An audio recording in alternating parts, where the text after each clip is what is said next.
Said that we have started, and after that we can do a quality check and start. Okay, let me announce it. Oh my god. See if I can get this camera a little tilted.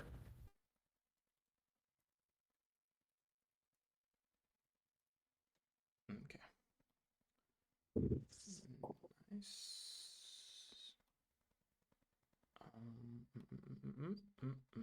Close this one down. Okay, let me check if everything is working. Fine. I'll check if it's working. Okay. Yeah, don't forget to stop the stream on your end so it won't take away your internet. Don't forget to do that. Okay. So how do I stop the stream? So if you Is are this- on the on my channel and you see the chat, you just have to click on the pause button or into the stream screen and. Okay, just once overall's content intended for certain audience, it may contain. So if I just if I don't hit start watching, I can still see the comments. Yeah, on the right Yeah. side. Yeah, exactly. Okay. Exactly. Yeah. Okay, so then I'll start watching it, and we're good to go. Yeah. Okay, ladies and gentlemen, please let us know if there is no lag on the stream, and so we can start, because I had some lag issues like 2 weeks ago, but please let me know. We always start with like that, and then we can start. Szia, Pendi! Hölgyek, urak, tudassátok velünk, hogyha nincs lag, és akkor elkezdhetjük. Let us know. És a végén tudtok kérdezni, at the end of the stream, like always, at the end of the interview, you will be able to ask. So let us know if we can start. Is the quality good?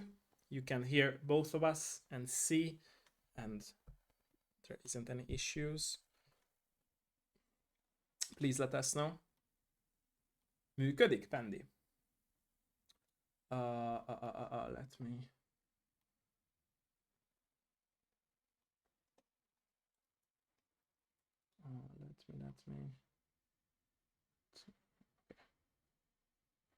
Let me check that if it's working fine. Szia, Petya! Jól működik minden? Kérlek szépen, szólj már vissza, hogy...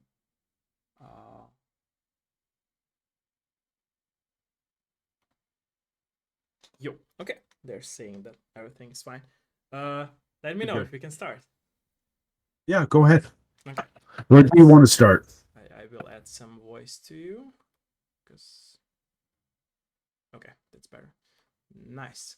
Okay, welcome everyone at my newest episode of my Dev Live show. I'm here today joined with the creator of the game called The Adventures of Deku the Dragon, and I'm very honored and very thankful that you joined us today and you have accepted my request for this video interview.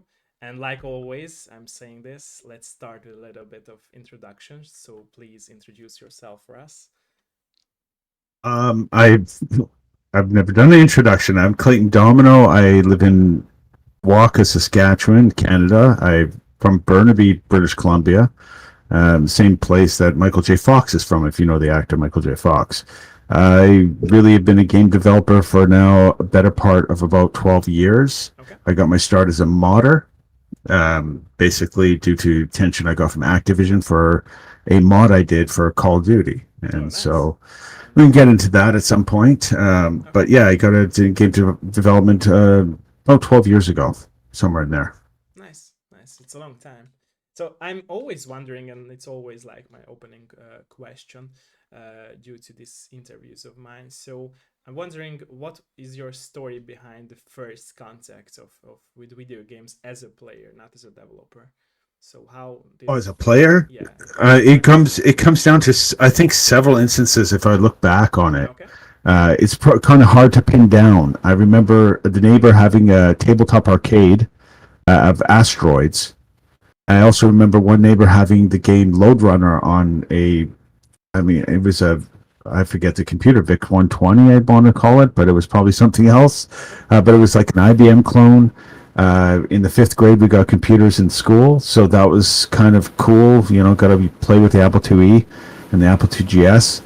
But for my personal at home, we had an it was a Gemini system, which played Atari and ColecoVision cartridges. So for me, it was games like Mousetrap, which was a Pac-Man clone. But Lode Runner, Mousetrap, Asteroids, and then the big one for me was probably Street Fighter 2.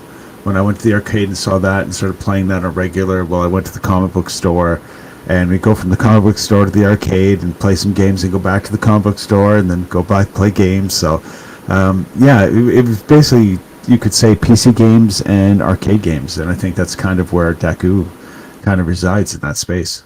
I see. So you always like kept your love for retro games and arcade games, we can say. I I love them. I'm a big, I go between them and first person shooters. So I the see. first person shooter was something I got into because people had asked me to make maps. I played a game a long time ago called Viet Cong, and it was a PC game.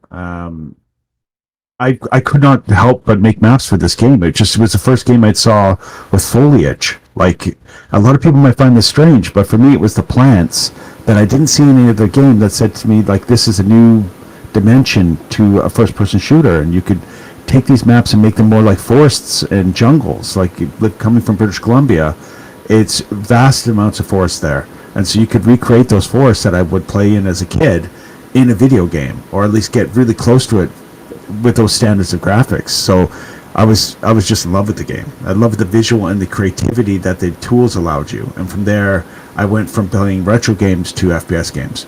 But I always wanted to go back to retro games because it's just something, that I grew up with, was the platformer games, things of that nature. Have you always had this idea when you were a kid and you started playing games that you also would like to make games, by the way? Honestly, I didn't think I was capable of it when I was a kid. I see. I grew up in a well, we didn't have money when I was growing up. We came from a very low income background, and so it was one of those things that you're going to do manual labor, you're going to get a regular job, do that kind of thing, and then life will just go on. But it was my mother who was amazing. Was encouraged me all the time with my art. So it's like I got to give a big shout out to her. Kudos to her. She was always the person that cheerleaded me the most. When I'd show her some art as a kid to when I got older, picking it apart and telling me how terrible it was, but not in a bad way, but in a way it said, you could do this better. I know you can do that better, and pointing me in a better direction.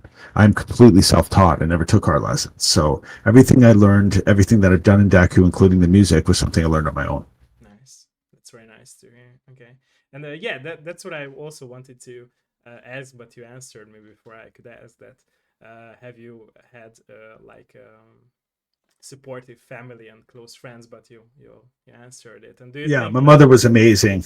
Yeah, do she you was think really that good it at was supporting. important, or it is important to have supportive family members around you if you are like Look, making the first step into making video games yeah, I think everyone or needs any someone like dream? that. Let's say that. Yeah, anything you're doing, and as someone who's, I've done a bunch of different things, and in all of it, having someone that supports you, whether it's like me and my younger brother used to spar a lot, and encouraging each other was a big deal. And when it came down to like the art stuff or getting into computers or anything I ever did, having someone there that was willing to say like, hey, when you slip and you're like wanting to give up, someone saying, encouraging you to like keep going is an important thing. Though there are people out there that can do it on their own. Without a doubt, I would definitely say that encouragement of family members or friends. I mean, that's what Daku is about, finding family, the game itself. Um, when I look at family and support, that I don't think how human beings can get through without it. Though there are that some that do, it definitely is something. I think community is a vastly important part of our lives. True, true, true, true, true.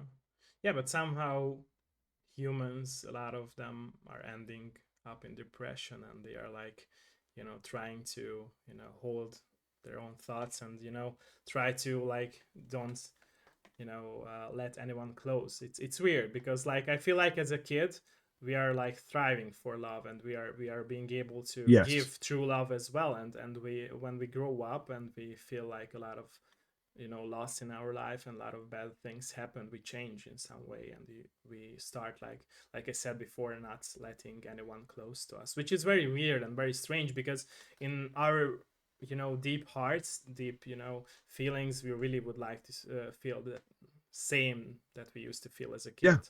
It's very weird. No, Yeah. I agree 100%. We chase that as we get older. And I said this to someone just recently. I said I did feel the same as I did when I was 17, 18. I'm quite a bit older now, but I do feel that same way. I still have that optimism. And when it comes to loss, I know a lot about loss. I lost a lot of friends when I was in my 20s and even into my 30s. And then I lost my father. A few years later, I lost my brother, and just recently my mother. So no, it's just this is life, though. I mean, and how I keep my head above water is realizing this is the journey throughout life, and instead of retreating into something and lamenting on the loss, and I mean, I think about it quite often, but lamenting on loss and lamenting on the pain and things that people suffer is usually the thing that leads us down a spiral or a dark road of depression, anger, and those kind of things, animosity. But if you can remember that you're blessed to have those people in your life for the whatever time you do have them, that hopefully leads you into a brighter, lighter pathway and helps you get through it.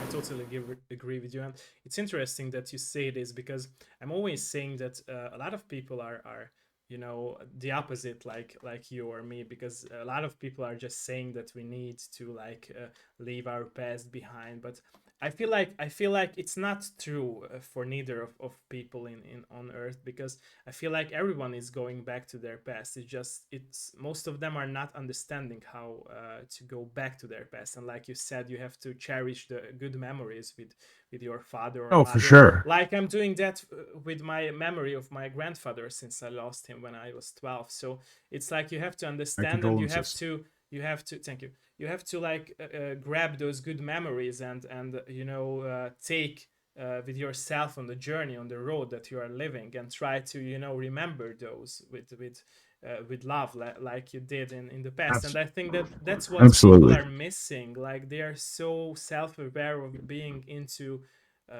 depressed, which is understandable because they miss someone. But at the end of the day, they have to learn to not to forget, because it's stupid that a lot of people say forget. No, you don't have to forget a person. Like, it's so stupid that No, I hear a lot that you have to leave the past and forget memories. No, you will never do that. In fact, it will be always like a little devil playing his music at the back of your mind, that you're I missing think so. someone, and it's understandable. And I Yeah. feel like the joy and the memories will be there for you, if you are willing to keep them in a good way, of course, and not Yes, yeah. 100%. When it comes down to one of the things I've learned to do is when I have a memory, and my mother was the one that passed most recently, and I was very close with her.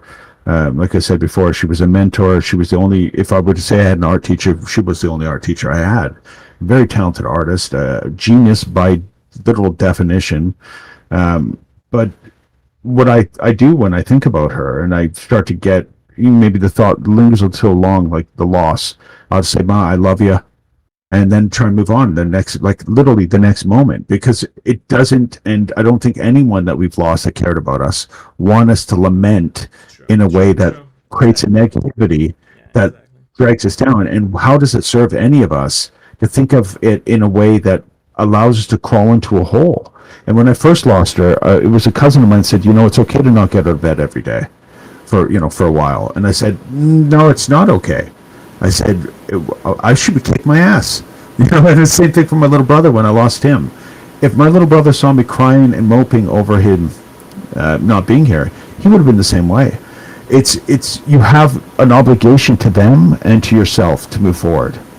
And the one thing I will say about depression, what I've noticed is depression occurs when people, it seems to me at least, start to allow that to happen, to lament on the traumas, the losses, and allow those memories and those things to play again and again till they take over the consciousness. If you can recognize them, and then reconcile with them and try to move forward, or try at least to do that and to work towards that, I think you're better off than you are if you allow them to take over and to be, as people say, I'm not huge on the term survivor. I didn't survive my parents' the loss of my parents or the loss of my brother. I just, in a sense, endured it, I guess you could say, Nobody or does it. experienced Nobody it. does it. Yeah. I agree. Like, nobody survives. We learn to deal with the fact that it happened, right? Yes, And 100%. like I said, it's not that somebody is being positive or negative about it. It's more of like you are willing to, Oh, I agree. bring the positive memories with you. And I think that that's what a Yeah. lot of people do not understand, that you have to, if you have been in love with your parents, you have to bring that love to yourself and to other members of this earth, and you have to Oh, for give those sure. memories to Yeah. others to help grow as a person and to yourself as well. And I think that that's what a lot of people just forget. I don't blame them, don't get me wrong, like I don't Yeah, blame that's what I others. want to be clear. Yeah, yeah, I yeah, do not blame them yeah, at yeah, all, and I have no judgment. yeah. I'm it's just it's just it's my just experience. This is what it's yeah, been. yeah, same, You know. same, same. It's just I feel like people really have to like learn this, and not, be very, not selfish, I would say, but not like, I feel like a lot of people are lying to themselves when I hear them saying that you need to leave the past behind. It's like a lie, because at the end of the day, as I talk to a lot of people, even throughout Twitch or to other territories of my life, I always heard these people saying that, okay, you need to leave past behind, but none of them did that exactly. Well, I And mean, there you was got to think always a of it this moment, way. and there was always a moment when they realized it and they told me, okay, you're right about it, that we think about it at the end of the day, okay, when we go to sleep or something like that. And that's what they have Yes. to learn, that okay, think about it, Yeah. don't get in a Well, very, like you said, in a very dark hole in your life with those thinkings, with those yeah. memories, because they're Memory positive at works. the end of the day. You had that life, right? So Yes. And then the thing I've realized myself, and this applies to myself, I don't know about other people, but memory seems to be the things we remember, the things that have affected us, that have either traumatized us or been a positive or negative effect in our life, but have, in a sense, changed us. We don't usually remember the first time we tied our shoes, or the first time we tried ice cream, true, or the first time we went to a park, because those memories aren't necessary for us to progress forward in life. true, true, They're true. not. They're not necessary for us to build and grow as whatever you want to say. Whether you believe in God, don't believe in God, but everyone's kind of changing to some degree or evolving, maybe a better way of saying it. But as you go through life and you build and acquire more wisdom or more memories, more incidents that happen in your life, you get more wise. You learn not to touch the stove that's all red hot, or those kind of True, things. true, Make true, sure you be careful with the knife when you're cutting your food. true, Uh, those kind of things. So again, it depends. The memories you have are there for a reason. true, It's just how you handle it. true, And do, like exactly. with the negative ones, if you sit in them like stewing in a stew, you're just going to get all soft and worn down like the meat in a stew. True, But if you dip in and out like a cold bath, you're going to get revitalized by them. true. At least that's how I feel. True, true. I agree with you. Yeah. Thank you for your honesty, by the way. I appreciate it. I'm always saying that these episodes of my Dev Live show are like therapy sessions for me and for my guests as well. And I appreciate your being honest with me Not and a with the problem. audience. Thank you for that. Okay, so I'm always asking this at the middle of my interview, but let's ask this after this personal question at the beginning of my interview. So how have you feel how do you change as a person in other territories of your life as from being a game developer, and what skills have you picked up as from being a game developer at the other or for Uh, the other territories of your life? I've done a lot of different things Okay. with my life. Yeah, so I've done comic art. I learned how to write music Okay. for the game. So if you're saying like when it comes to just the game, what have I learned from the game? What has the game development taught me? Like community, how important community is. I've looked at corporations and how corporations profit off of people. How corporations, and especially considering I have quite a few friends over the years that work at major AAA studios, have gotten people jobs at AAA studios. And when I look at it and see that money comes before player experience and before community, is something that we're working on changing in the next game I'm working on. Community is something that I think is vastly important. We underplay, and there's such a negative spin on gamers. It's one of the things that kind of grosses me out. This idea of the evil gamer, and I don't know evil gamers. I know vastly different people, men and women that play games, and they're all skin colors, all genders, all different types of people. And how I know them is a person on the other end of a video screen that's experiencing the world the same way I am, that's playing the same game I like, that wants to have fun, wants to smile, wants to joke around, and just do things like everybody does.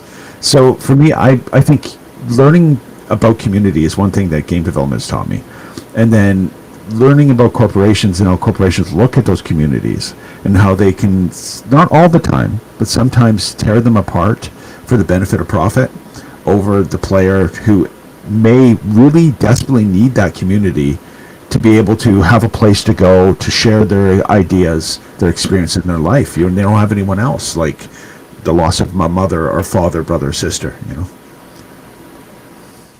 Yeah.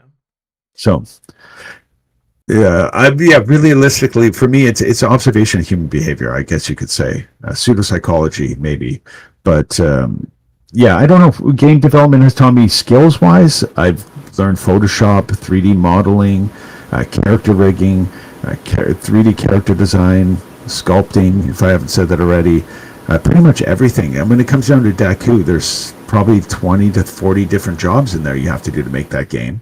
And when it comes to 3D game development, there's even more. So yeah, I've learned how to do pretty much every one of them.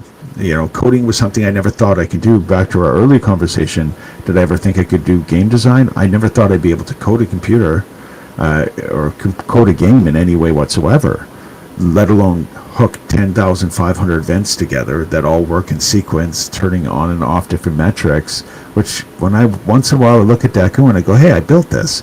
So it's kind of in that way cool. But Nice.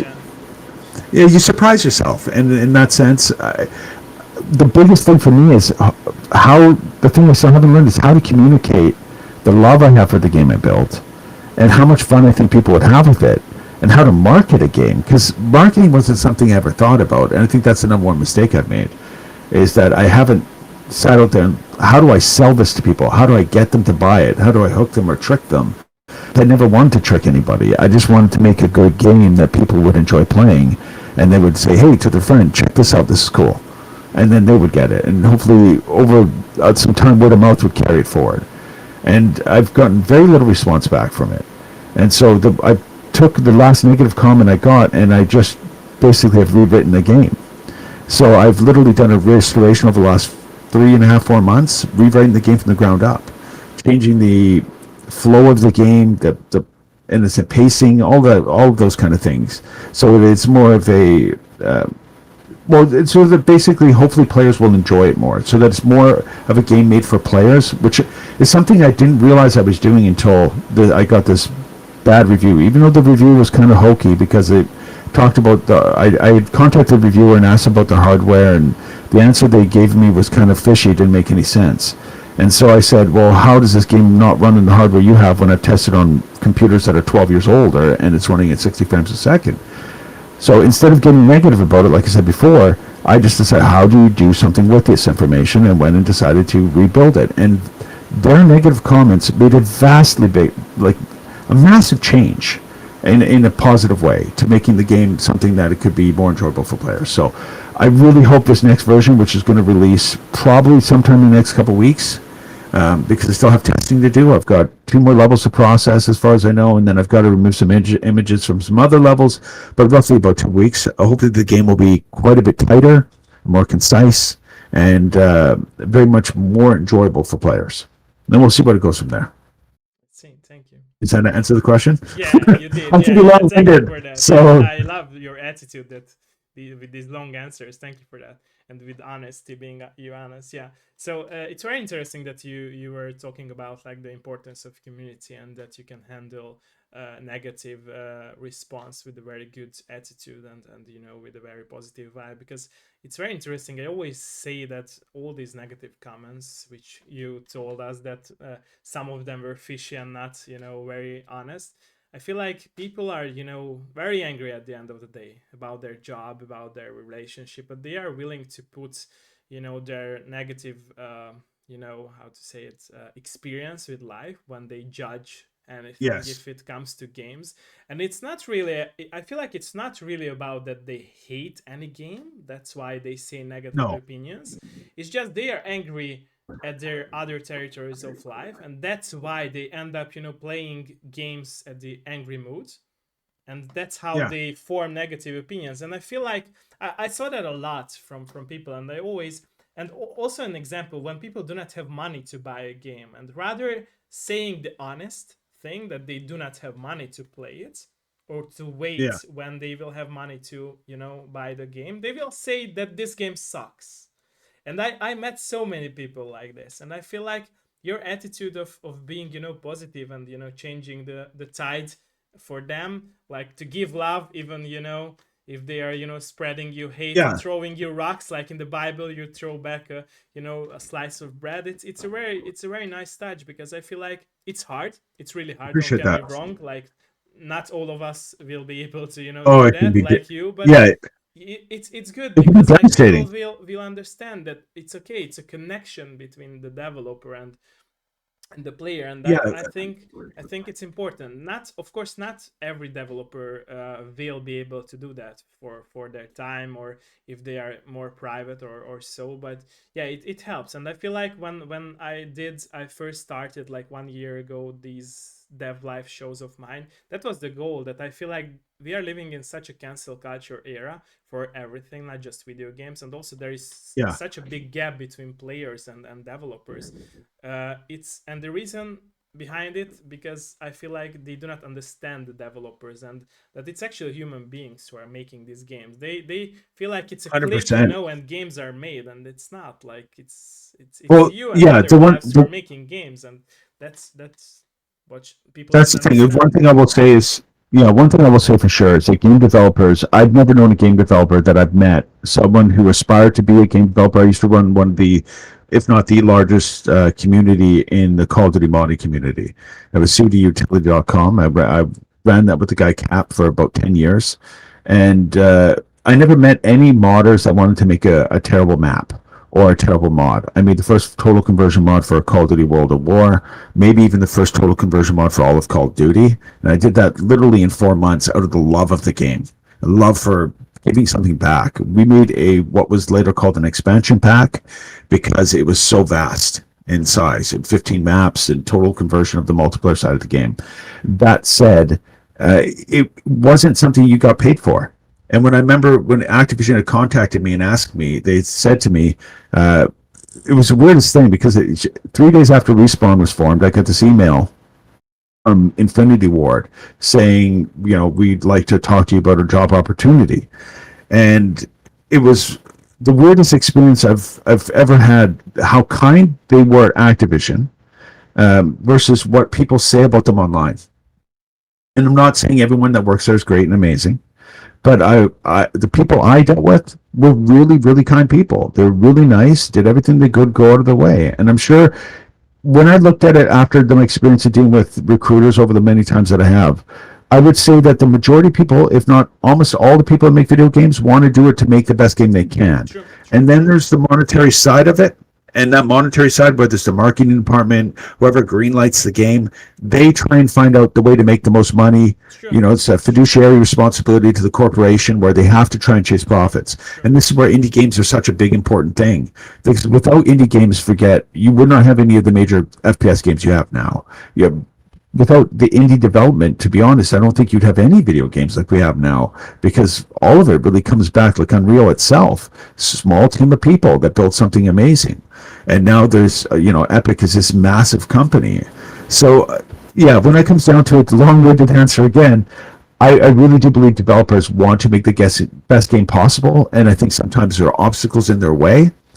Are there exceptions to that rule? Probably, but I think the exception proves the rule that most developers actually want to make good games. And when it comes down to what you said about reviews, I think there are people out there, like if you go and look at curators on Steam and you find a curator who's got 50% of the games that have gone over are negative reviews, well, obviously that person's trying to make them a splash, a hit.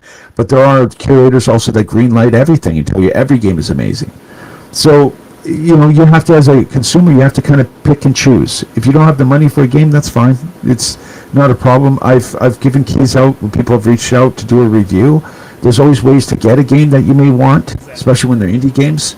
Reach out, say, I'd love to do a Steam review for your game. I'd love to do a YouTube review for your game. If you're willing to do that review, and an honest review, without malice or without, like, in a sense, what do you call it? I don't know what you would say, like, shining it up like it's amazing just for the fact that you got it free, but being kindly critical is the way I would say it, I think you'd have a lot of success. Most people would, because there's always a need as an indie developer. There's always a need for me to have someone do a Steam review, and to that mention, yeah, it's just it's an interesting thing. Like I said, I'm not the greatest at marketing, so it's hard for me to say, but yeah, that's what I've noticed so far, at least the observation. Yeah, sadly, it's a real problem. That's like, I'm always say this. Like, I feel like it's interesting because like 20 years ago, or at least 15 years ago, like the official judgment of video games by people, it was made by official journalists, and nowadays everyone can make like opinions about games, online on Yeah. TikTok or YouTube or Twitch, and there is like no restrictions, which can cause a lot of bad effects. Since like I always say this, like Yes. from my perspective, I always judge games like they would be poems or novels. I always feel like when I studied at school, like at Hungarian grammar, we always learned about poems, and I always making this joke that we weren't like thought to judge poems, but we were like reviewing it in a way like we appreciated those symbols and segments of the poems. And I think that a really good two-sided thing. One side is the marketing, and one side is that an honest opinion would be able to be combined together if reviews were like that, like Yeah. without scores, honest opinion, but not it's like judge if you can find a bug, then this game sucks. It's like, come on, man, like all games have bugs. Like making Oh, a yeah, game for look sure. bad just for one bug, or 10 bugs, it's insane. Like, and I feel like we talked about it a lot at my shows, that it's very weird. Like you also mentioned it, that it's people are like hyping up the negative things online, and it's always like people can kill a developer with their opinions, but other they are very nice to other devs. Like I remember a lot of people hated the devs of Cyberpunk, but after they released the Okay. show Yeah. on Netflix, they started to love Yeah. it, although they had bugs at that period of time too, and people started to go back, and the numbers of the players increased. I remember it was such an stupid thing to see that those people who hated it started to love it because of the show. And the fact that I'm always bringing this up, I love Uncharted and Crash Bandicoot and Last of Us games. I love Naughty Dog. They are I think they are a great company, but still, at the very first release of The Last of Us Part 1 at the PS3 era, they had like a save Yeah. data bug on day one, and it was like you couldn't save the whole game. I remember that. We struggled like for 1 week, and they released the patch like 1 week after, and nobody complained about it. Yeah. How is that Look, so, right? How is that so? Like, it's a great game. It's a 10 out of 10 game, and nobody complained online. How is that? Like, yeah. how do you Well, I like, think what happens, yeah, is people conform to other people. Everyone wants to be in the in group, and this is not a bad thing. This is how human beings survive throughout true, true, time. true, Is true. they came together as groups and kind of worked on things together. So negativity can also, that kind of attitude can also, or people can get together in negative spaces as well. I've really tried my whole life, and I literally probably over 20 years have not left a negative, like tear someone up, rip someone apart comment on online. And I learned that from when I ran to CODutility.com, is that there are people out there that so badly want to be involved but just don't have it in them to make a map. They don't have either the artistic skill or the want or desire or the dedication to do so. As Call of Duty mapping, that stuff back then took, minimum, we're talking like 60, 80 hours just to get something very basic down.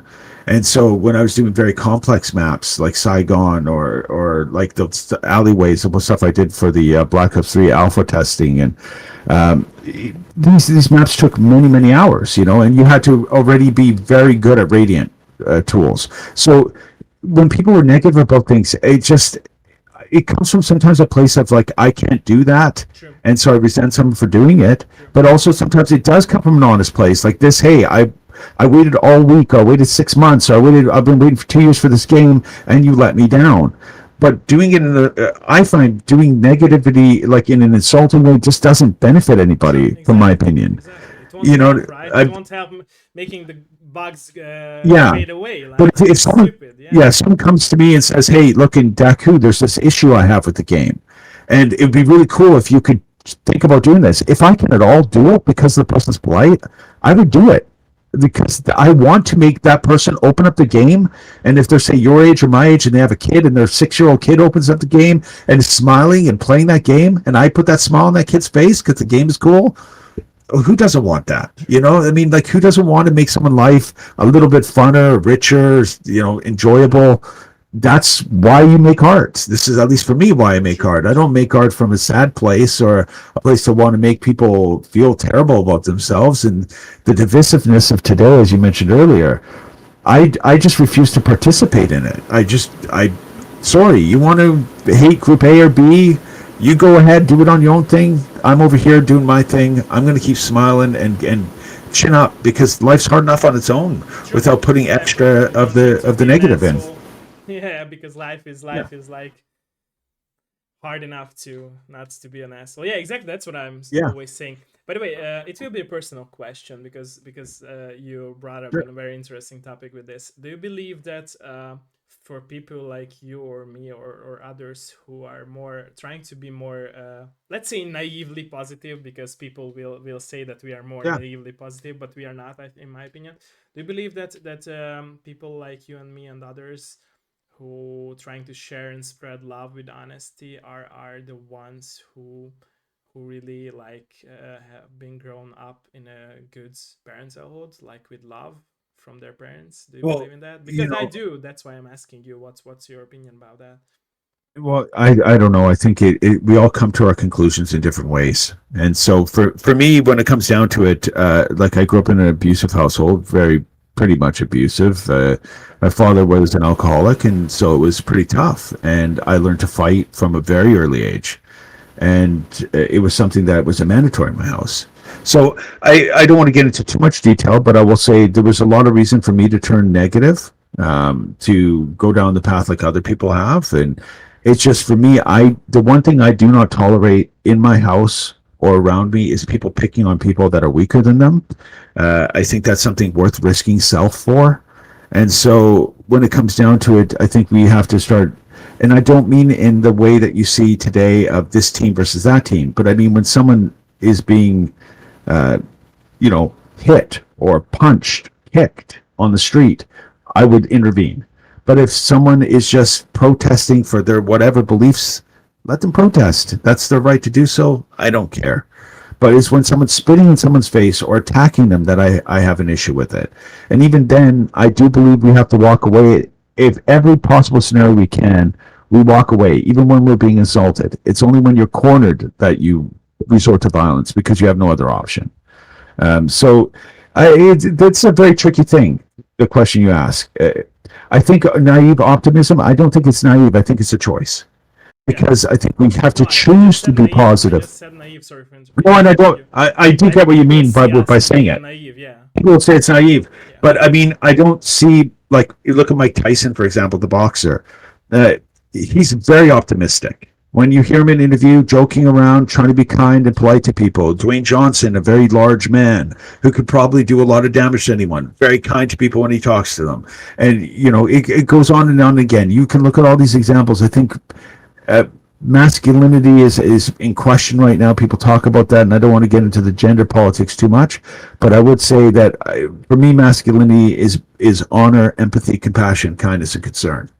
And so when we learn to be honorable, both men and women, we do better by each other. You know, these are just, I think, something that we actually do know and we've learned, but we're not necessarily teaching this generation. True. Is the concept of honor. We're teaching this idea of you go get yours before I get, or I get mine before you get yours. I'm going to one up you. I'm going to take that job. I'm not going to help this person. I'm going to be slick to this person and behind their back talk.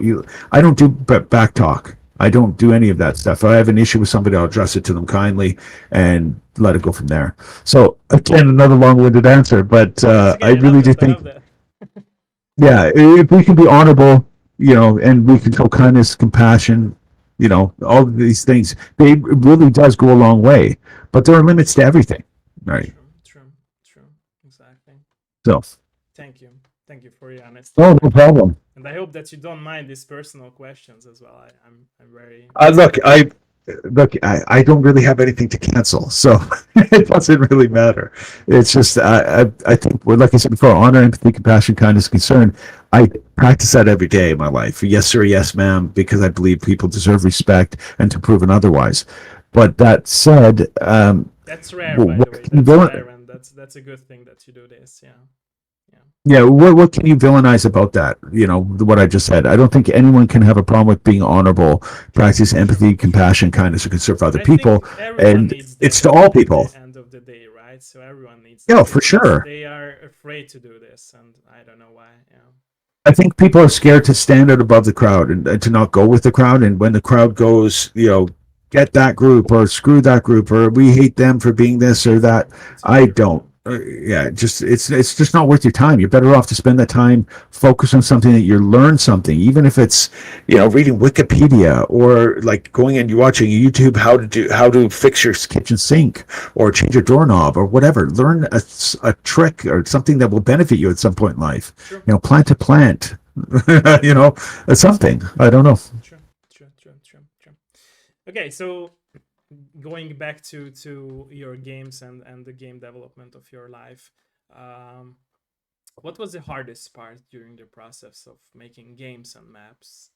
If you can think of that, if Oh, well, I mean, I can say I started out with a very low end computer. It was actually a man in the United States, a very kind guy who wanted me to make a map for Call of Duty 4 that at one of my lowest points years and years ago, sent me a computer.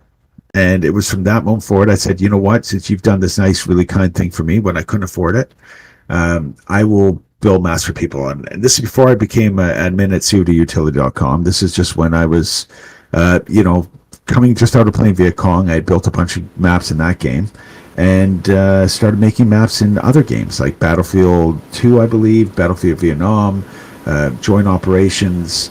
I mean, the name, it goes on and on. And I made so many maps. I've made well over 120 maps now for multiplayer games that were free for everyone to play. Worked on 2 mods, made 1 entire mod, which is a full conversion mod. And it was, it was experience. So learning how to do that was a journey. I wouldn't say it's the most difficult because I enjoyed doing it. And when someone would say, like, I would go into what I would do is I'd make the map, I'd release it, and then I'd change my name from the author's name on the front page of the map, and I'd go into the server and just ask people, what do you think of this map? Type in it or whatever. These were before comm chats or voice chats. And people would be like, a lot of times I get good comments. People are like, oh, I really like this map. This is very cool. And that would just make my heart grow. Like kind of like the Grinch's heart growing or something. yeah. I really enjoyed seeing people enjoy what I made. And that just encouraged me, well, if they like this one, I got this other idea. And I would want to keep going, just because I just so enjoyed watching people like what I made. It was just such a, and I wouldn't say an ego thing. It was just very cool to see these people playing something I made. And so from there, like I said, it went to where I got contacted by Activision. And I think the hardest thing I had to do was the decision whether to go to the States and work at Activision or stay here. And that happened about 4 days after my dad died. I decided to stay in Canada and make indie games. And that's where Daku came. It was, my mom didn't really have anyone that had her back. And she had been such a supportive person throughout my life, as I mentioned before. So I decided to stay in Canada and make the game my dad had asked me to make. Like, me and my dad had a rocky relationship, so it was a thing that when he came to me right before I was going to go down the States, I'd done 4 months of prepping to move down there, what you call recruitment stuff, like visas and all this different paperwork you have to do. And it was 4 days from going. And he said, why don't you stay in Canada and make one of the games based on the cartoons you used to draw as a kid? And I said, that would never work, Dad. And my dad's like, yeah, okay. And I could tell he was sad in the fact that I was leaving. And it was a really unique, interesting interaction that I so this day still contemplate every once in a while. But it was going down to the States was something he knew losing, or at least I felt he thought losing his son to a job where he wouldn't see me anymore meant something to him, which being the stoic man my dad was something that you never saw from him. And when he passed away, and I decided to stay. That's what I started doing. I started going back through the cartoons that I'd drawn, looking at the art styles and things of that nature, and then I came up with Deku. And the original version Deku versus what is out there now is night and day. So I think one of the hardest things was learning about the standards that gamers have.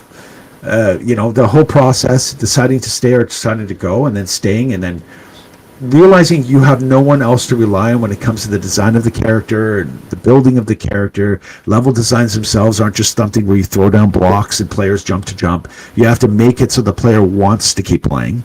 You have to incentivize the player. All of these things that come from, I guess you would call game theory or development theory. I'm not sure exactly what it would be called in an academic setting. But learning this stuff and playing it again and again to the point where you can build a game that you can play for 1,000+ hours. I've played Deku itself, not just through testing, but just playing it for thousands of hours now, and I still enjoy going and playing it. So that was a test of whether the game was good or not. Will people love it? Some I hopefully will, and others might not.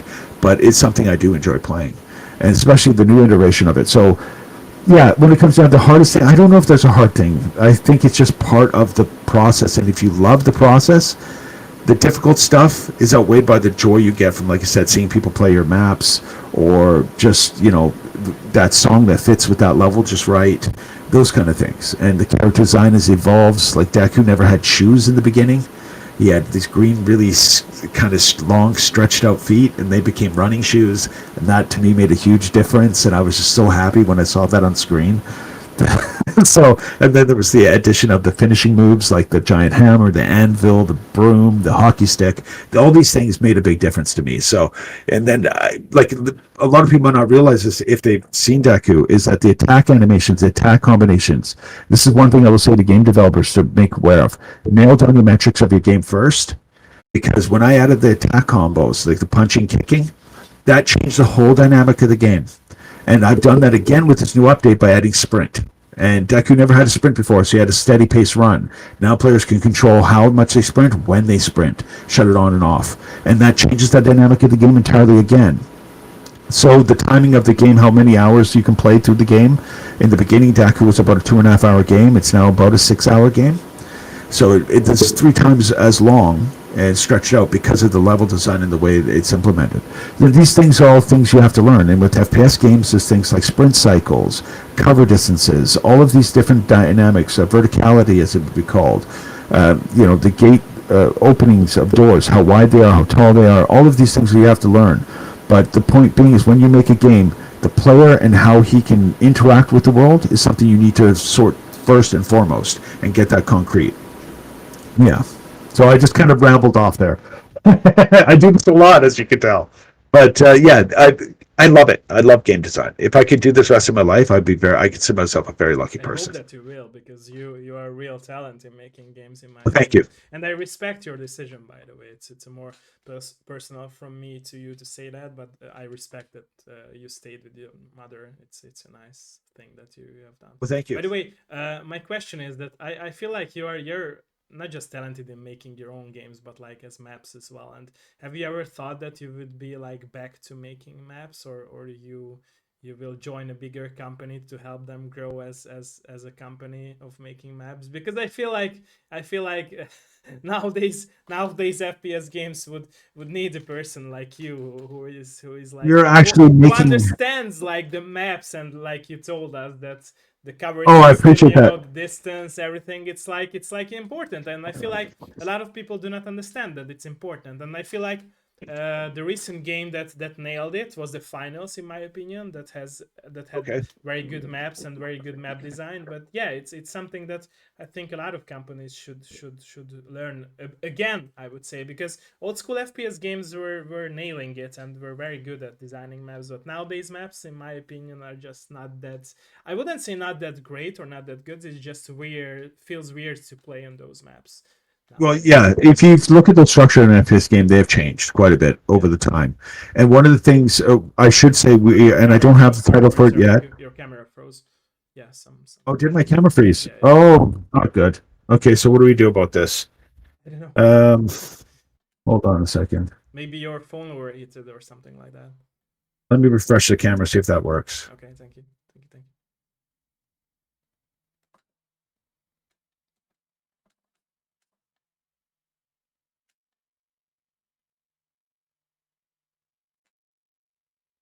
Oh.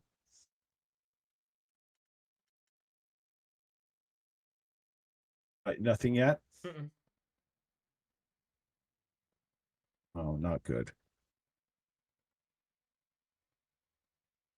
Oh, now maybe, yeah. Is it working? Okay, hold on Yeah, a yeah, second. yeah. I don't know what happened there. Most apologies for that. Thank you. Yeah, so I think to get back to FPS games, they have changed quite a bit, and that's again back to the corporate structure of games and how game design has worked over the last so many years. I would even say over the last decade. But me and my development partner for the next game, this man by the name of Chris, uh, K6 Grim. You can follow him on Twitter. I can give you guys the links later. He's one of the best 3D modelers I've ever met, and I've met quite a few of them. Very talented. We talk about game design on a regular basis, what works, what doesn't work. We are working on an FPS game. We are well into the metrics of the game right now, and we've got one of the first maps. All our weapons are done. Character models are done except for the heads. So we'll have a few more heads for one or a multiplayer one. It's going to be multiplayer, and then we're deciding on whether we do episodic single player stuff, whether how much. I mean, there's two of us working on it, so the fact that we're both, and you can look at a map on if you have Black Ops 3 and you play zombies, there's a map called The Drill, and I helped design the map. Grim finished it. This was right around the time my little brother died.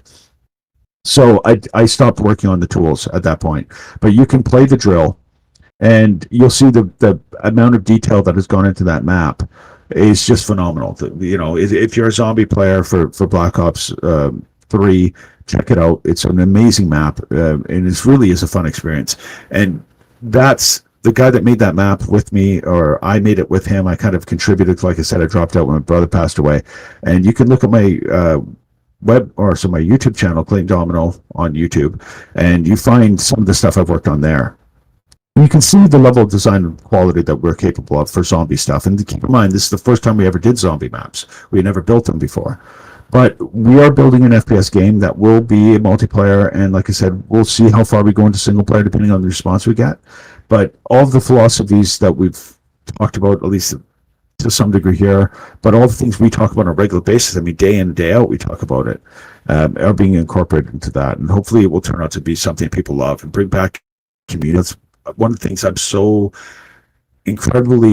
so incredibly important was community. The idea of people having a place to go where they can hang out and spill and just let the day stress go and do something that's fun. I don't want to addict people to a gambling apparatus in a video game, so we won't be doing paid DLC, and we won't be doing buy this, buy that for $10 or $20. You'll buy a game, jump in there with your buddies, play the game for as long as you want, server control, that kind of thing. So dedicated servers will be back.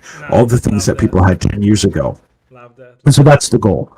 And so we're working on that now currently. And I'm this last update for Daku, and this will be the last update unless there's bugs, because I've got to put it behind me. I hope people will find it, buy it, get a copy so they can support our FPS game development. And yeah, from there it will be FPS and only FPS game. And like I said, I've been kind of pushing both back and forth, doing both at the same time, and Grim's been doing the same thing with his. So yeah, I mean, we're just working on that as fast as we can, and want to get that out to you guys as soon as possible. So we'll have more with that, and when I do have more, I'll come on here and I'll tell you about it. So thank you. And we can talk about that then. The exclusive information, by the way. I appreciate it. Yeah, no problem. By the way, what was the choice of porting only just for Xbox and not for PlayStation? I wanted to ask that. The engine. Well, the engine I use, it basically, because I'm a single developer. Everything in Deku is done by me and only me. Okay. So when it comes down to it, the PlayStation is just a different apparatus. I might be able to get on PlayStation. I haven't looked at it. I haven't approached them. I am approved as a Nintendo developer, and I'm approved as an Xbox developer for ID Xbox. So when it comes down to those two systems are more likely, but the Nintendo, as far as I know currently, doesn't support WebGL effects, and that's something I use big time in the game. So it wouldn't look quite as good on Nintendo. So I've kind of pulled back on the Nintendo release as I've updated and upgraded the graphics and like the combination between filters and things of that nature. But when it comes down to Xbox, that's something that I still have to figure out and still working on. I got a version on there and they changed some stuff. They've now moved to direct. Oh, I don't know if I can say this, but they've changed some of the stuff behind the scenes. I'll say I can say that. But yeah, because there's an NDA and I don't want to lose my developer's key. So, but the thing is that I'm very forthright. I say what I know is what I tell people. I loved it. I loved So I it. got to be careful there. But I will say that, yeah, I really want to get to people on Xbox. I think it would be vastly successful on Xbox. I think Xbox is a perfect platform for it, but considering I built it for an Xbox controller. Sure. If you play Adventure Deck of the Dragon, you have an Xbox controller, you can play it on the keyboard without the mouse, minus the menus. You don't need the mouse. You can use just the keys. But it plays so much better on a controller, it just feels right with the gamepad. True. So, And it also yeah, I reminds suggest people have the players gamepad. and me as well for the old school Xbox platformer games, in my opinion. Your game. Oh, I appreciate that. Thank you very much. That's a big compliment. Yeah. So when it comes down to it, it's just a matter of I use an engine called Construct 2. It's deprecated now, so there's no support for it.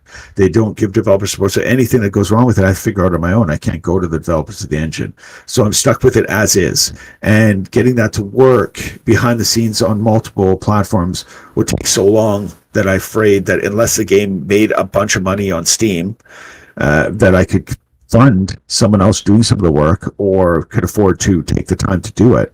I just don't think it's feasible because it's becoming a massive loss in money as a developer to release a game that doesn't sell at least enough to pay the bills. Understand. Especially when you're working full time, right? So the FPS game is something I love to do, and that will be a passion.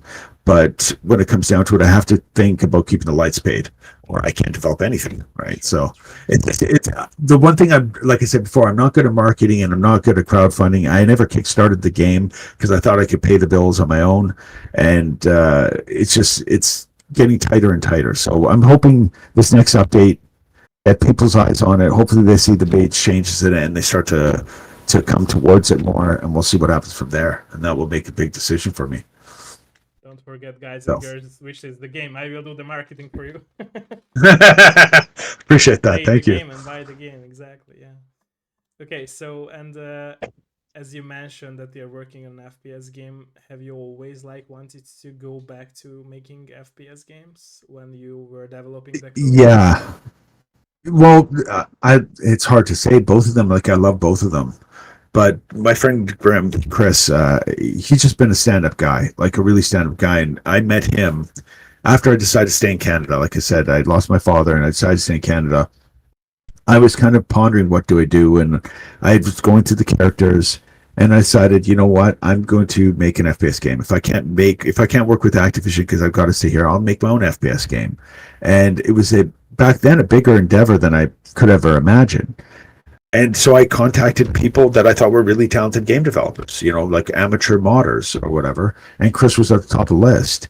And we became really good friends. I'd call him literally a guy that lives in the UK. I live in Canada. I would call him my best friend. I talk to this guy on a regular basis. We joke around all the time. We discuss game development, movies, what we like, don't like, politics. He doesn't get offended when we disagree. It's one of those kind of conversations you can have with someone. And this is one of the things I find about community I've mentioned before multiple times, is why community in video games is important. You can meet people from across the world that will actually benefit your life, And when my mom died, and I told him about it, I said, my mom passed away. I could hear him getting emotional. This is something that, again, he has no obligation to me. He could walk away anytime. But when I lost my mom and I started getting sad, and for the several months that I was not wanting to do any development, he was there every day. Dude, come on, talk to me. Come out, talk to the guys. Say hey. Don't slip into a hole. Keep that positive energy. And so he says it with an English accent way better than I'm saying it now.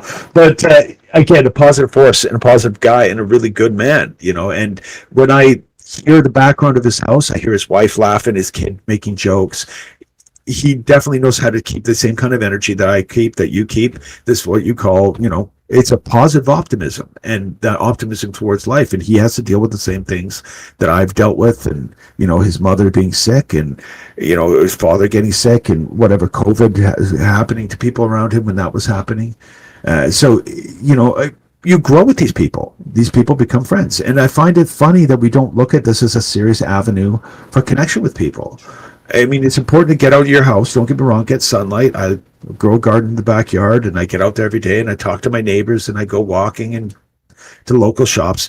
But I mean, computers and gaming communities, they're important. Gamers are awesome. That's my opinion. The gamers, toxic, whatever, I've never seen it. I've never seen the toxic gamer culture ever. And I ran the largest city. Like I said, it exists. It exists, and I could tell you a lot of examples throughout my journey of a Twitch streamer, the video game journalist. But like I said, it's not because they would like to be like that. It's more of like they have so many issues with their own life that they are willing to put it to the table when they are, making comments or treating others without respect. It's more of like that. So yeah. It's hard. In my opinion, it's very hard because at the end of the day, there can be very like disgusting behavior on the internet from people who are, like I said before, willing to put their problems to the table. But I feel like the hardest part about this is to stay actually positive and not go into war with these people, but to be able to help them or let them go and do their thing. It's the other option, of course.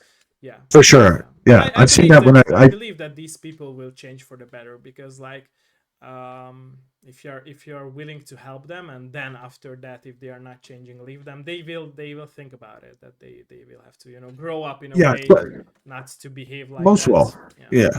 Yeah, most will. I think when it comes down to some people are I don't know, lose you there? No, okay. Some people are always going to be negative. But the majority of people, they don't want to sit in that space. They want to do decent. They want to be decent people.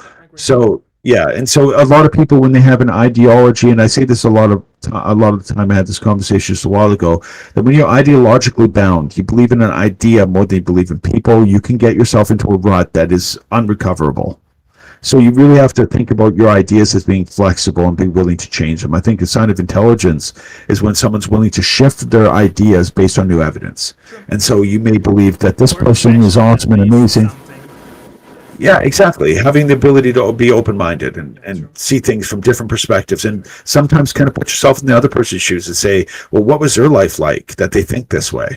And then maybe you get a bit more understanding and you start to see the other as someone worthy of consideration. Like I said, honor, empathy, compassion, kindness, concern. If you can see people through that kind of a filter, I think we'd be better off, as human beings. But, there's always the hard work that has to be done. I don't do what a Tim Kennedy does or a Jocko Willix. I'm not a Navy SEAL or someone that has to do that kind of stuff. So I don't know. And my country's not invaded by another foreign force. So I couldn't tell you what that's like either. So, again, it's all, you kind of sip at a soup or whatever, and some are different than others, and so it's, again, trying to be as compassionate as possible, but at the same time not let people walk over you for having a different idea, I think is important. True, exactly. Okay, so as for the cute dragon game that you made, so I believe that creators always like making games with a message and also with their experience of life, and it's true for you because we discussed it as well. But what other experiences have you put into your game? Because you told us that it was like also an idea from your father and from yourself as well, but what other experiences have you put into your game, or if there were any intentional message to put into your game, if you can think of that? I think it's the idea of Deku. Originally, Deku became a 3-part game, so it's 3 parts.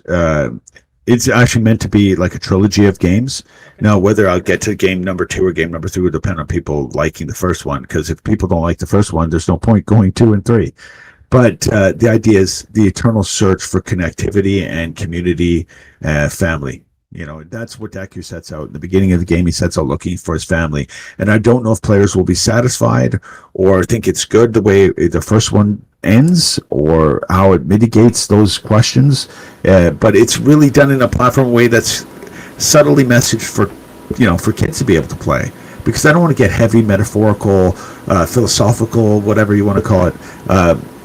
For children, I want the kids to be able to play and enjoy the gaming experience. The the little sound effects that happen, the oops and ah, ooh, that hurt, those kind of things, and the ha-has when he does something well. But at the end of the day, there's little nuances that would be explored more richly in the second game. And the second game would bring together multiple people that will create his family, or will be his family, that is his family. And then those different characters will be exposed. This one here, and I think it's important too in the first game to focus directly on Deku being the main staple character. Because since he is if it could be a franchise, Deku would be the franchise character, and then there would be, branched off characters like Mario is in Super Mario, or any of those kind of Mario games. Mario's the primary, and then you've got Luigi and Peach and Toad. True. So it's the same kind of thing in a certain way. True, exactly. But yeah, the theme for me is always about family, bringing people together, family, friends. They can be all sorts of different kinds of people, but those are the people that you count in life. Those are the people that are most important to you. And so, yeah, I want to bring a game that's not necessarily saving the princess, but case that Deku is you. Someday, yeah, I think so. Everything we create is about ourselves, and the graphic novel I wrote, same thing. It's the other side of me. It's the side that learned how to fight and take on the woes of the day, if you want to put it that way. Whereas Deku is maybe the more innocent version of myself, looking for my father, then my brother when he died, now my mother, and thinking about what it was like when that unit of a few people is now just me, living on my own. And so it's definitely a different thing. To look at the game and to see it from that kind of perspective, it's kind of scary.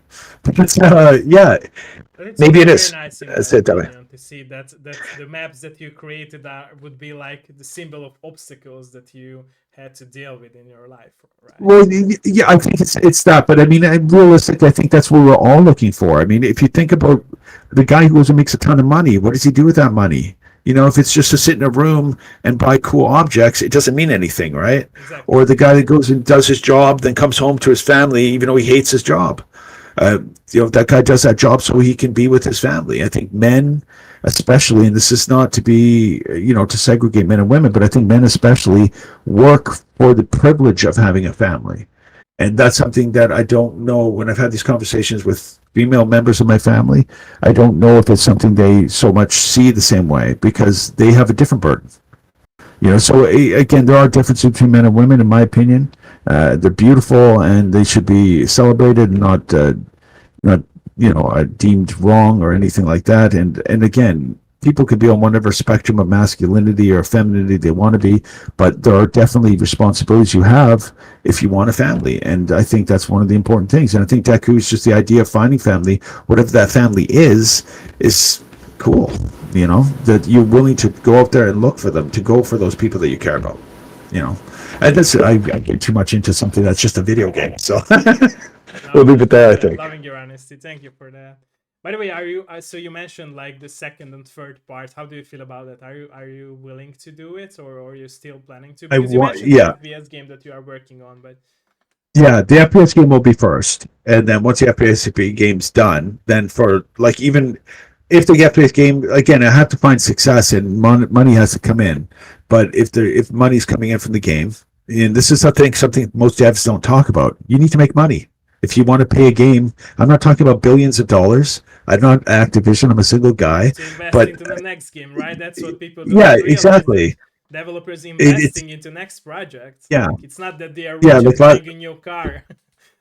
Well, that's the thing. Last night I was up till 5 a.m. roughly, and to get up early at 8 o'clock this morning, or 8:30 this morning.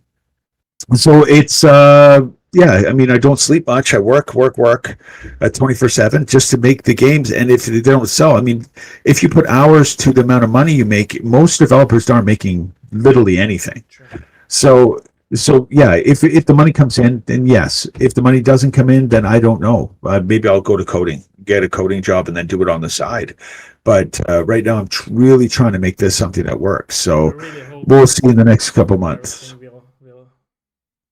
But I would love to do 2 and 3. Because I would like to see your new games and the FPS games that you are working on. So yeah.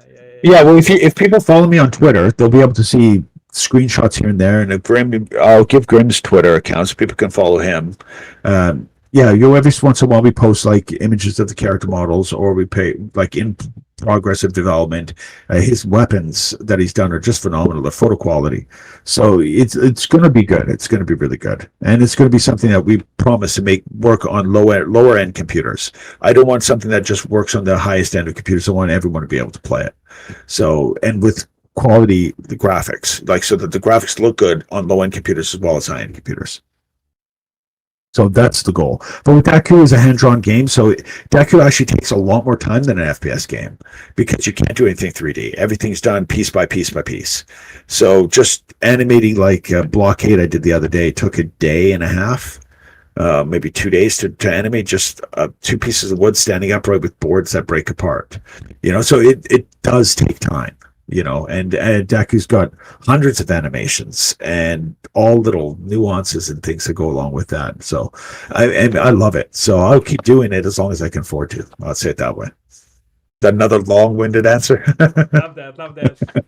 Okay, so you also mentioned that, like you said before, you worked on everything by yourself.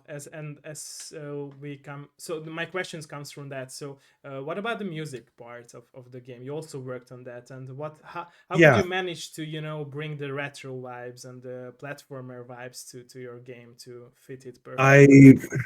I spent about. It's funny. I actually did the music quite relatively quickly relative to the rest of the game. In about 2+ weeks, Okay. maybe a little bit over 2 weeks. I'd done over 100 songs, and I used what do you call them? Little tiny pieces, samples, I guess you'd call them, music samples, and Okay. compiled them into songs. And I think I've gotten compliments from the music saying the music is good. So I'm pretty satisfied with the music. Am I the best? Not at all. But for the budget that I had, it was the best that could be done. And I think the result turned out way better than I expected. I would say that much. Like absolutely way better than I expected the music. So I'm satisfied with the music. When it comes to my art, I'm always critical of it, and I want it to be better. So I'll redesign, like I just redesigned the jellyfish in the game, made them made them transparent, turned them a little bit blue instead of orange. So I'm constantly trying to update the art to make the art more cohesive and fit together better. The lizards have been removed from the first levels, the second levels as well, placed with a spore. This little spiky spore that he's used later in the game. So I've tried to basically, like I said, to balance it out, to smooth it out so that everything has a cohesion to it. And the more cohesive the art is, I believe the more the game works, the more blended it feels, more uh, real and substantial, I guess you could say. I don't know. I don't want to give it too much weight. It is a platformer game. It's just a Lovely. cartoon game. But yeah, I do enjoy making it, I enjoy playing it. So yeah, that's where I sit. I mean, I could go off for 6 days talking about this little dragon, dude. So, but I that's have because I smashed. built I it with did love. smash the little Yeah. dragon. Yeah. Yeah. So, but yeah, hopefully people like it, and I want I people's feedback. So if anyone watching this, if they have feedback, please, for the love of God, post. Let me know what you think on Twitter or on Steam. I would love to get some Steam reviews. I can when the new update comes out. I would like to say I can give your followers or use some keys to give out to your followers, Thank you. so Thank we you can for get that. I some appreciate that. copies. Thank Yeah, you. for sure. Thank you. Okay, so and you talked about that you love to like experience new things and learn things by yourself. What skills would you like to learn in the future as a game developer? In the future, as a game developer,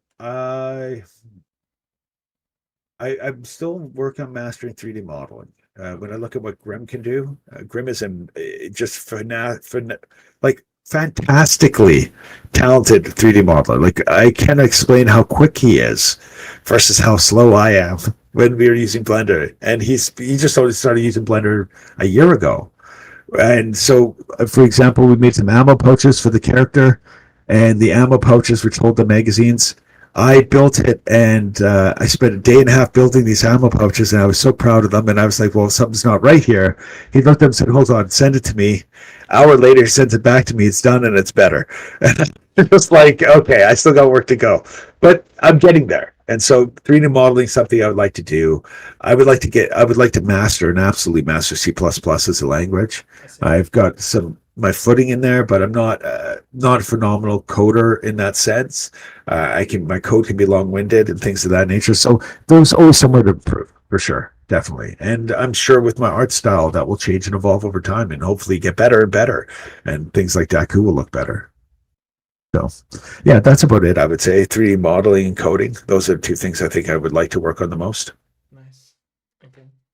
So as I love to have my games on my shelf, what about the physical edition of your game or your games or your future I games would as well? love Are you to. planning to I would release your little dragon by a physical edition? I would love to. I don't know if that's in the cards. Due to funding and the amount of money it takes and the risk, I just don't know. I'm not in a financial position right now to go off the deep end and splurge a bunch of stuff on a dream. But I am doing my best to get it on the Xbox and hopefully on Nintendo if I could. But and maybe even on PlayStation. I haven't really looked into it. I know also Atari's I think got a new system coming out. So there's avenues to go. Then there's also mobile, like Android, splitting the game up into multiple smaller versions that can be released on Android in multiple sets, or like a set of 4 maybe, or a set of 5. Because there is 150 levels in the game, so to split the game up to 25 levels, per Android version or something might be a doable thing. These are all things I've contemplated, but nothing concrete in stone. The update will come out, then I will focus heavily on Xbox, and then from there I'll make another decision. And maybe again next time we talk, I can let you know what's progressed. But for now, it's just making sure people that have it on Steam and that buy it on Steam get a game that is the best game I can make, and then get that best game I can make onto the Xbox console, and then from there see how things go. And then the FPS game will be something that will be heavily on the plate because I just want to so badly build something that I believe that we can compete with major, maybe not. I shouldn't say compete. We can give an alternative to AAA studio games that now seem to be something that aren't creating community as much, that have a community that's built through them instead of on their own. Like we said before, Sure. I love the idea of community, and I would love to see more of that online. Love that. Love that. Are you down to go into some questions from the chat? If there are some, sure. Nice. Sure. Okay. Is there any question, ladies and gentlemen? Let us know. Hölgyek, urak, bármi kérdés? Bármi kérdés? Let us know. Let us know. Let I might have us know. talked so much that I answered them all. Sorry. But I said I might talk so much that I answered them all. No, it's But great. yeah, It's great. Like I said, I love your attitude that you are willing to talk with honesty and a lot. That matters for me, and I love that.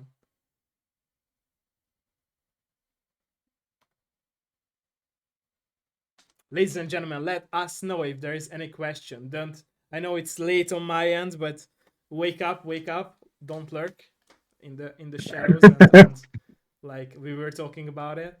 And yeah, let us know. Ha bármi kérdés van, hölgyek, urak, kérdezzetek, itt az idő. And yeah, I will also post the Steam link again into my chat because I was really hoping to have the update done by the time we had this interview. Just not quite there yet. So there will be an update to the game that will be coming out. Like I said, once that update's out, we can also have. I will. Yeah, I will let you know, and then we'll drop some keys on your viewers, and go from there. Hölgyek, urak, bármi kérdés? Don't forget, ladies and gentlemen, I put the Steam page on my Discord before I enter you, and I now refreshed in the chat as well, because there is a timer on the highlight option in the chat, so I had to refresh that as well. Hölgyek, urak, bármi kérdés? Tényleg kérdezzetek. Ne aludjatok. Sorry. Let us know. Let us know if there is any question. I know it's late. I know it's Friday at my end, and a lot of people's end who are watching it in Hungarian, as Hungarian viewers, but let me know. Hölgyek, urak, bármi kérdés? Until then, until anyone will wake up. Do you have anything on your mind that we haven't discussed, by the way, that you would like to talk Not about? really. I mean, I when it Because we comes talked down about to a lot of stuff. yeah, I think we've talked about everything pretty much. I mean, kitchen sink, the cat, everything. But when it comes down to like something I really want to get into or learning how to do is marketing. I think I've mentioned that before. How to get the word out about the game. I appreciate you having me on. Thank you very much. Yeah, Thank you for your I don't time. really think there's too much left to talk about. Yeah, But I it's think so we could hard, leave by it the there. way, for us creators, creative masterminds to make marketing for better for Yeah. us. Why it's so I hard? mean, How yeah, do you I don't think? know. I think some people are really good at it, and other people not so much. I don't know if I'm introverted, extroverted, but I'm just not someone who looks at hawking um, my wares, if you want to put it that way, and probably to my own, very much to my own detriment. It'd be beneficial to have a YouTube channel that was very successful. I don't know. I'm like again, I keep saying long-winded because I am a long-winded person. For me, I'm thinking about my answer.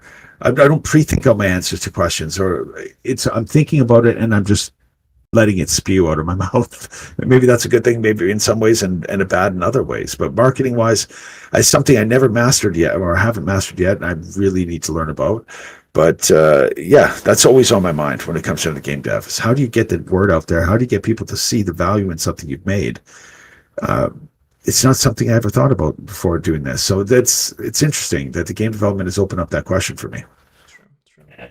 Yeah, and I think it's way harder nowadays because it's more of like YouTubers and Twitch streamers promoting the game if Yes. they are willing to promote, of course. And it's Yeah. it's rare that big companies like IGN or GameSpot are willing to promote indie games. They do Yeah, reviews at some they do, point, but but it's very hard, and also like I think it's not intentional for them to do it because like I feel like it's yes, more for them to make there seems these. to be a power trip going on there Yeah, exactly. to some degree. Like I've seen some really good games that are indies that have got no attention. No, they are doing it And some at some points, yeah, but yeah, it's not that much that they test or review in the games, which is a problem in my opinion because like I yeah, get it, it's hard because like thousands and yeah, a lot of games are that's coming a good like in point. one Yeah, month. there's It's so it's many it's very games. hard to pick Yeah, or to test every game. That would be the coolest thing, right? To have reviews from all of the games and yeah, yeah, that would be sure. like a collection. That's what I'm aiming for, by the way. It's not a secret. Oh, that'd be very cool. Yeah, that's Yeah, what I'm aiming doing for. game reviews. Yeah, game reviews is something there's never enough of. To True, be true. honest, I don't see the like when it comes down to the small indie sites that are out there. There are some that do impact games and help them get off the ground, but there are. I don't think there's enough, to be honest. With the amount of game developments out there, we've gone from what used to be a 11 $12 billion a year industry across games to what was a $60 billion industry some we're talking what 5-10 years ago. Now I don't know what it is, maybe 100 billion plus. And again, this is most of the money coming into a certain handful of large studios owned by major corporations, being Microsoft, Blizzard, I don't even know if Ubisoft is owned by someone else, but you get my point. There's Electronic Arts. These are the companies making the vast majority of the money.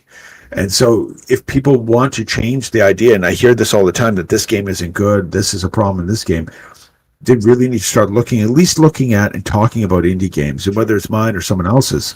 But I mean, like indie FPS games and indie platformers and indie or RTS games and role playing games. All of these things need to be looked at, True. True. and not religiously even, but just keep an eye out for them because the more indie games that come out, the more variants we get and the more competition we get Yeah, for that's what I for wanted to major say. The more studios. attention, the more competition with AAA games. Exactly. Exactly. Yeah.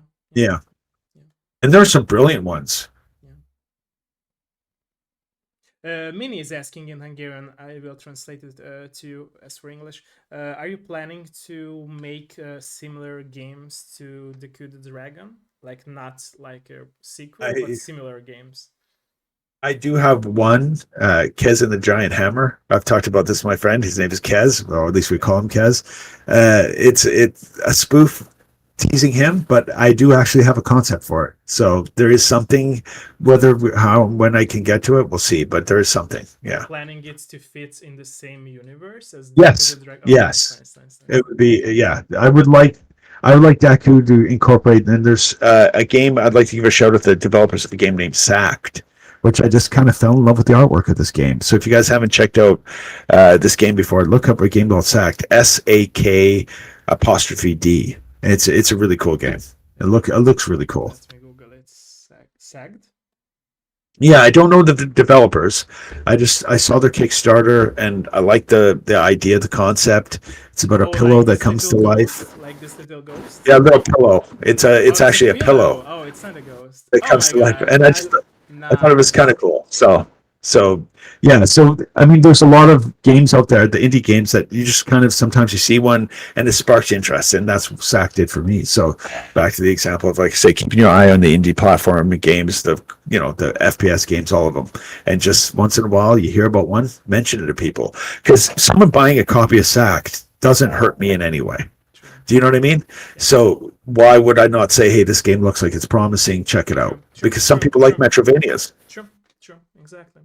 Yeah. And I think that's the beauty of healthy competition, if we could say that, and that if people are open-minded, they have the money to buy games, they can buy more games and they can play more games, because like the pricing of these indie games are not that much to pay for.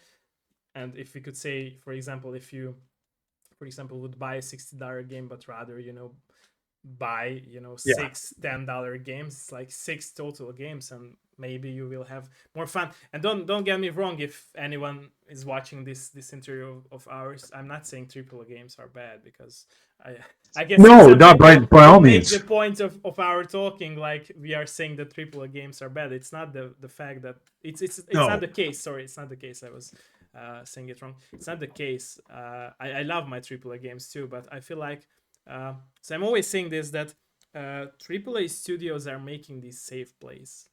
Like I feel like for the development, they are not willing to risk, and I feel like yes, at 100%. PlayStation 1, 2, and also the 3 era, developers were much more to risk with their own ideas. And now we are living in such a cancel culture era, as from the player's perspective especially, that 100%. Even if they are making these very weird, strange, but very cool ideas, people will cancel those games. Like they will say, "What the hell is this?" 100%. And that's very bad. And that what makes developers, especially AAA studios, not willing be able to risk and say, "Okay, it's risk. I'm going down the path in my own vision." No, they are not. They might have the weirdest and coolest vision in their head, but they won't. They won't make that game because they are scared that it might not, make money, and publishers want money, like you said. So it's intentional. Yeah. Well, I mean, you got to keep in mind that every publisher, every game developing company, AAA studio, is part of a corporation. The corporation has a fiduciary.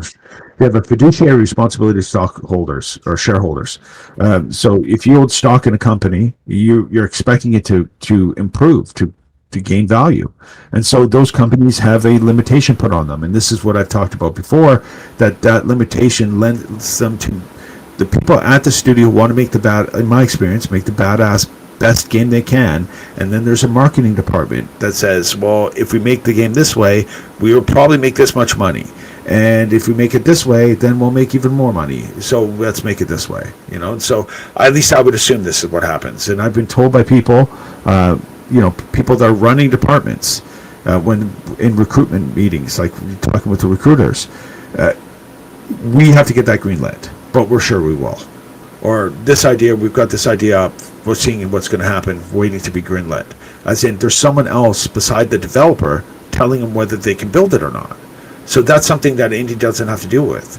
And one of the reasons that games can go off on the deep end, and Daku went off on with Daku, I went off on randomization, thinking the most important thing to a player was replayability. If you got a game, you bought my game, you're going to be able to play it for 10 years and always be new every time you play it. And that's what the version that's out there right now is. If you play it and finish the game and go and play it again, every time you play every level, it will always be a different experience. That said, if you play the new version, there's the subtlest bit of that still left, but it's not the same.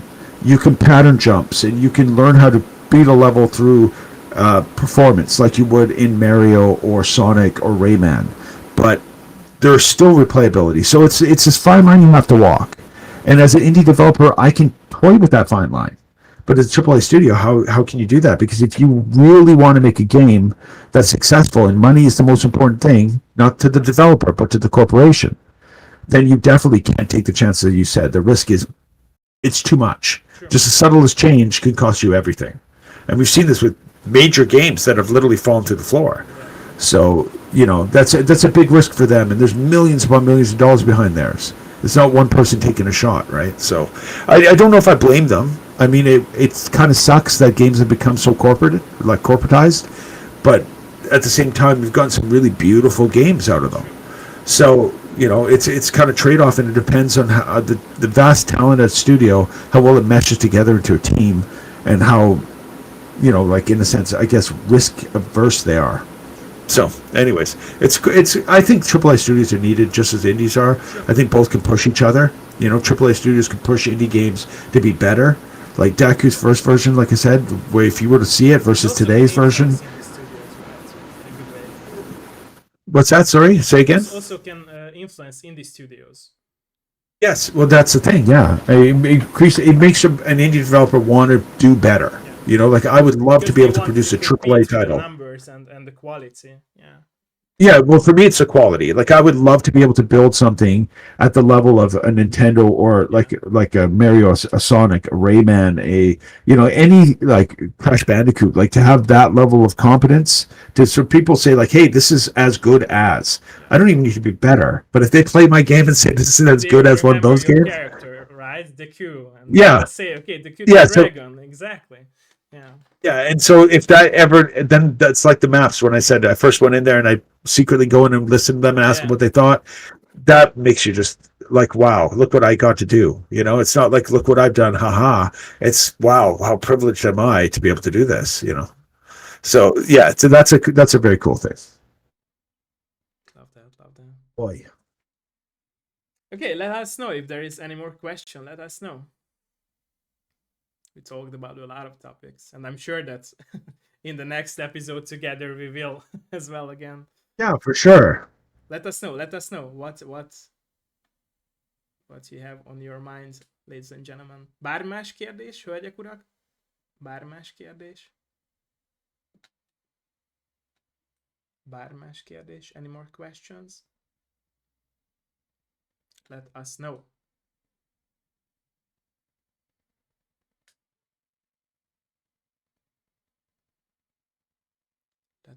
Let us know.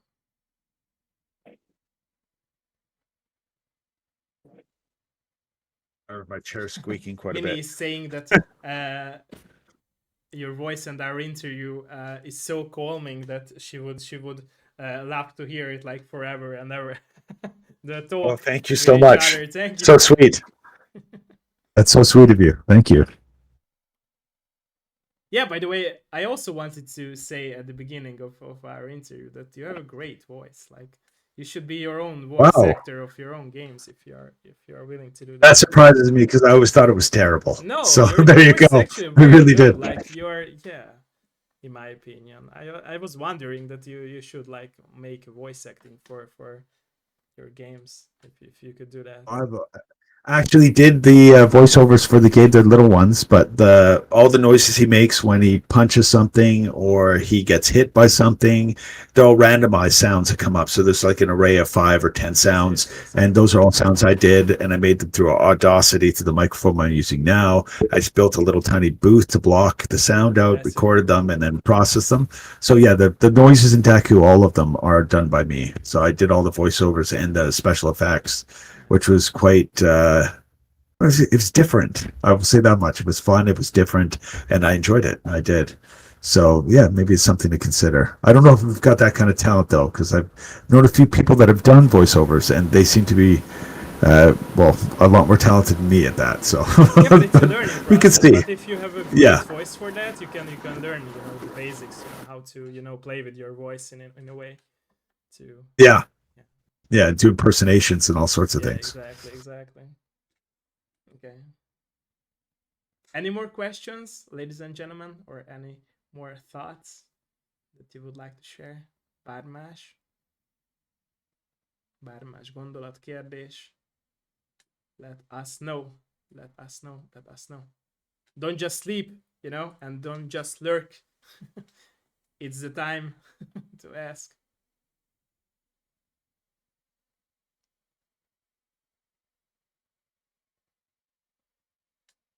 Let me know, let us know. Let us know. By the way, what was the goal with the difficulty setting of for Deku the Dragon? Well, Deku's basically got two settings, and in the options, you can find a setting, and these options only stay on as long as the play session occurs. Okay. So if you start the game up and then shut the game down, the option will be disabled. But you have infinite lives and infinite fireballs added in the option. So you can turn on what's called perpetual fireballs and perpetual lives. And doing so makes the game quite a bit easier because you never have to worry about dying. But the game is made to be difficult, for sure. Now, the first version, like I said, was made for me, which I didn't realize I was doing. But this new version is made more for players. It gradually increases the difficulty setting or the difficulty of the scenario as time goes on. But in the first version, because I had tested it for over 1,000 hours at the time, or maybe 2,000 hours, I had gotten so used to the controls that I started increasing the difficulty as I was looking at, well, this is too easy. This is too easy, and kept increasing the difficulty even the first few levels. Yeah, basically. And so when I got the info back from people, feedback from people, they're like, this game is just beyond ridiculous in the first 3 levels. I'm not going any further. And so it's like, okay, I've dialed it back a bit. So I went and redesigned literally the non-gravity based levels. Like there are 2 different formats in the game, which is the regular levels that go from left to right on screen. For 90% of it left to right. Sometimes you go back from right to left and then back to left to right because you'll go, back and forth across the screen. But for most part, it's across the screen. Then there's others where you flip gravity zones depending where you are in the level. So the camera will rotate and straighten up the camera so that you're always upright, but you're moving through a puzzle layout. That said, the non-gravity based levels have all been done. Basically, almost every single one of them has been redone, and with a different kind of metrics have been added. I would tell you, if you give me a second, I can actually tell you here, because I also have access to my computer. If I look at the update list, there are, ground enemy sound profiles, flying enemy sound profiles, factories have been doing new sound profile. Then there's a new sound for the regular factories. Combat system has a new sound profile. Death sounds for Deku. Combo completion profiles have been added. There's sprint abilities now added. You have to achieve it. So it's a lot different than it used to be. There's a bunch more attack animations have been added. Overall, without going into it, there's currently about 150 changes in the game. Major changes. So reworking levels would go basically 1, 2, 3, 4, 5, 6, all the way up till went to up till 12, then 14, 16, 18, 19, 20, 22, and goes all the way up to right now I'm on 51. And there's 53 regular levels, and then 100 plus gravity-based levels. Because as you go from a regular level, you go through, instead of load times, there are no load times in Deku. All of the game is loaded pre to when you launch the game. So when you see that little launch bar at the beginning of the game, the little blue bar goes across the screen, everything's now loaded. So when you hit start, you instantly in the game, it goes. You hit load your old save menu or save file, it instantly goes. And from there, you go from one level, which is non-gravity based, or just, like a regular scrolling level, and then you go into the gravity-based levels, what I call vortex levels. And there are vortex levels that take you in and out of the middle of the level, and ones that go transitioning from one level to another. So maybe I'm terrible at, this is why I'm terrible at marketing, because I'm bad at explaining it, but there are vast different ways of playing the game. So the idea was, again, replayability, but this time to remove as much randomization as possible. So what I'd call accidental death doesn't occur for players. So players aren't killed by mistake because they had no way to stop it from happening. The players should be able to control how often, like their mistakes will get them killed instead of, in a sense, a bad spawner. Or a bug, yeah. So I try to remove as many bugs as I can, and hopefully I'll get some feedback on this, and then I can do some quick updates if there are any problems, and finalize the game, because I would like to put this one to bed. So like I said before, I can put on the FPS game. But yeah, it's quite a bit of work on this update. It's probably the largest update. I mean, I don't think I've ever endeavored to make something so big, and this update makes the game so much bigger than the released version of the game already. So if people do like the released version, the art's been streamlined, all of it. Like it's massive. But we could once it's released and people get some feedback, I'll come on or I'll talk to you and I'll give you some keys. You can give me your feedback. We'll let you know. Let me know what you think of it. Thank you. That'd be awesome. Thank you for Yeah, no problem. Thank you. Okay, I think that we discussed a lot of topics. So if Yeah. there is not any more of questions from my community and viewers on the stream, then we will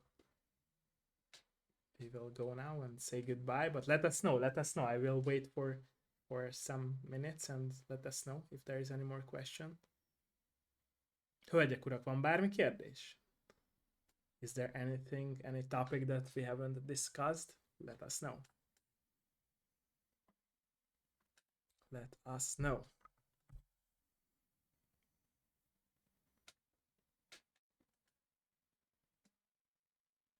Van bármi más kérdés, hölgyek, urak? Is there anything that you would like to ask?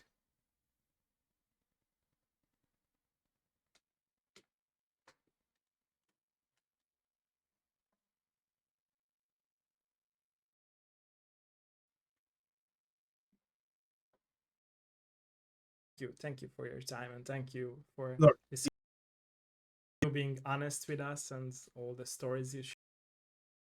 And I'm really thankful that you're through your life with such a respected in such a great way that you really best and you really like made. I respect your choices that you made in life, that you stayed with.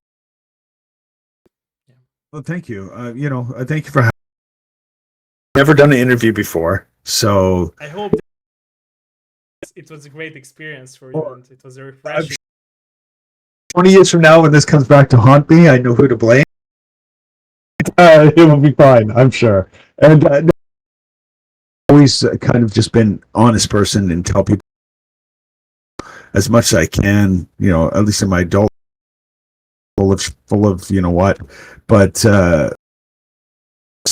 it just was what it is. I met so many different kinds of people years that I've learned that you don't really get anywhere mixing it up in a bullshit way. True.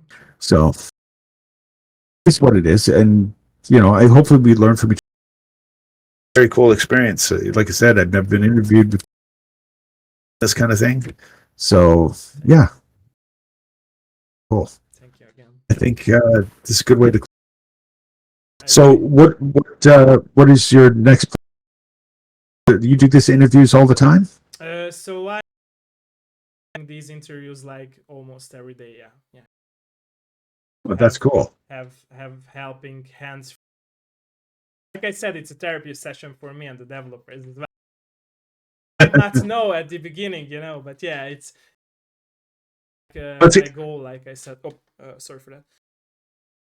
He wants to put an end for this cancel that works, in a very high level. I really want players to not just see creators are making like video as well and promote them. Understand that these games are a lot of not just positive but negative, and it's human beings at the end of the day. Yeah, for sure. For me, because I feel like I know it will from me. Sorry for that, but I think nobody. So what differs from other people who might have done written or reviews before? Like I'm sure that other companies, like for example indie developers, is that I really of the day I really care about the people who we talk to and being able to be a bit cocky with my.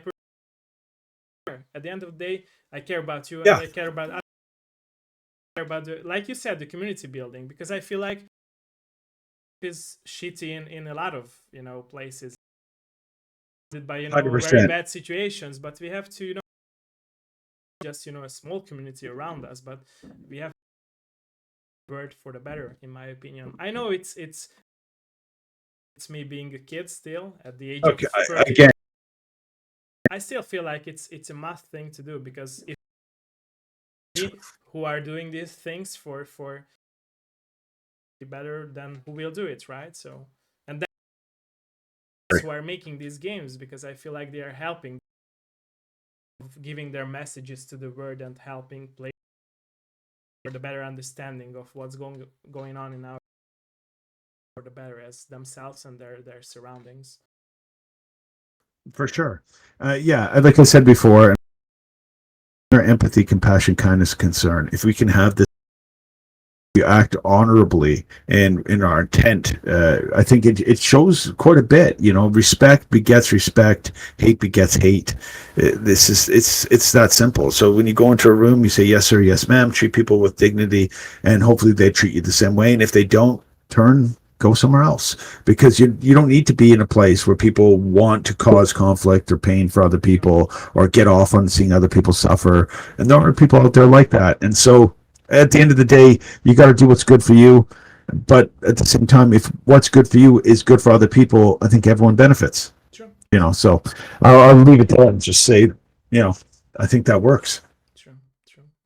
Thank you Okay. again for your So time. I will yeah, need some thank of you your for everything. minutes after the Okay. stream I closed down. But yeah, thanks everyone who Yeah. joined, and don't forget to try out the game or buy it and leave a review on Steam, or let us know. Let us Yes, know in the please. Discord Please about leave the a review game. on Don't Steam. forget to do that.